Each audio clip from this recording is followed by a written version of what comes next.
अगर आप सोचते हो कि भूत नहीं होते तो ये वीडियो देखकर आपकी थिंकिंग चेंज हो जाएगी। आप सोचोगे कि भूत होते हैं, क्योंकि जो मैं आपको कहानी सुनाने वाला हूं, जो मैं आपको इंसिडेंट दिखाने वाला हूं, उसका जवाब ना तो पुलिस के पास है, ना किसी डॉक्टर के पास है, ना ही किसी वैज्ञानिक के पास उसका कोई जवाब है।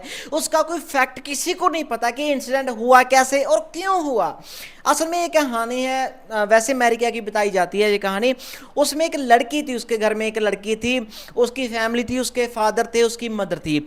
लड़की जब भी सुबह उठती थी ना, तो उसकी बॉडी पर चोटों के निशान होते थे। पहले कई महीनों बाद वो आते थे, फिर हफ्तों बाद आने स्टार्ट हो गए। एक टाइम ऐसा आ गया कि डेली बेटी सोती थी और सुबह उठती थी तो उसके बॉडी पर चोटों के निशान बड़े गहरे दिखाई देते थे। पहले वो डॉक्टर के पास गए, डॉक्टर ने कहा कि शायद आयरन की कमी हो सकती है। उसके बाद जब वो डेली आने लग गए तो बेटी एक टूर पर गई, स्कूल टूर पर, अपनी सहेलियों के साथ, अपने स्टूडेंट के साथ, और उसके साथ टीचर्स भी थे। और वहाँ पर शॉर्ट ड्रेसेस पहनी उसने। तो सुबह उठी तो देखा कि रात को इसकी बॉडी पर ये मार्क्स नहीं थे, ये कैसे आ गए। तो टीचर ने, जो उसकी टीचर थी, उसके साथ गई थी गाड़ी में बढ़कर।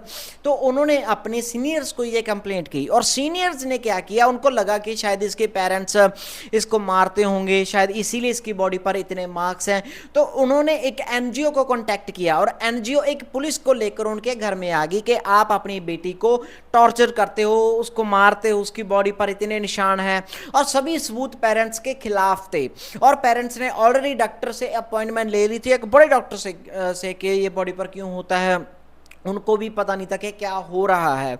असल में क्या हुआ कि जब पुलिस उनके पेरेंट्स को पकड़ने गई तो बेटी ने कहा कि ये मेरे पेरेंट्स मेरे को कुछ नहीं कहते।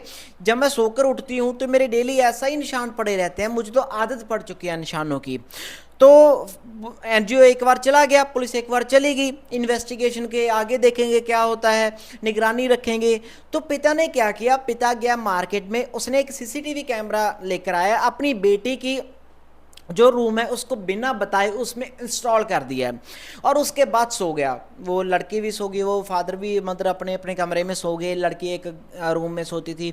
उसके बाद सुबह जब लड़की उठी उसकी बॉडी पर सेम मार्क्स थे। तो उसके बाद क्या होता है ना, जब हम सो रहे होते हैं हमें खुद नहीं पता कि हम क्या कर रहे हैं। कुछ लोग होते हैं कि वो कबरटे बदलते रहते हैं, पासे मारते रहते हैं सोते वक्त, है ना, उसको अच्छी नींद नहीं आती। कुछ लोग होते हैं उनको पता ही नहीं होता कि वो कहाँ सो रहे हैं, कुकड़ू कुकड़ू होकर सो जाते हैं। और कई लोग रात में बोलते हैं, कई लोग तो रात में चलते भी हैं। तो उनको ये लगा था कि शायद ये रात को चलती होगी और किसी से टकराकर इसके चोट लग जाती होगी। इसको सुबह तक नहीं पता चलता, ये सो जाती होगी, भूल जाती होगी। उसके बाद जब उसने सीसीटीवी कैमरा ओपन किया अपनी वाइफ को साथ बिठाकर, तो उसने देखा, वो मैं वीडियो यहाँ पर चला नहीं सकता, एक फोटो दिखा सकता हूँ कि लड़की हवा में तैर रही थी, लिटरली हवा में तैर रही थी। और उसकी बॉडी पर, जब वो हवा में तैर रही थी, तो उसकी बॉडी पर चोटों के निशान पड़ रहे थे, जैसे कोई हथौड़े के साथ या फिर किसी ना किसी इंस्ट्रूमेंट के साथ उसकी बॉडी पर अटैक कर रहा हो। और उसके बाद जो पेरेंट्स थे वो घबरा गए, उन्होंने सबसे पहले पुलिस कंप्लेंट की, उनको ये वीडियो दिखाई, डॉक्टर के पास गए, डॉक्टर के पास भी इसका कोई जवाब नहीं था। वैज्ञानिक आए, उनके पास भी इसका कोई जवाब नहीं था, किसी के पास इसका कोई जवाब नहीं था। उसके बाद उन्होंने घर चेंज किया। तो घर चेंज होने के कुछ महीनों बाद फिर से ये स्टार्ट हो गया। उसके बाद उस लड़की की रात को सोई और सुबह उसकी मौत हो गई। जब सुबह पेरेंट्स ने उसे उठाया कि लड़की को क्या हुआ है, आज उठी नहीं, जाकर देखा तो उसकी मौत हो चुकी थी।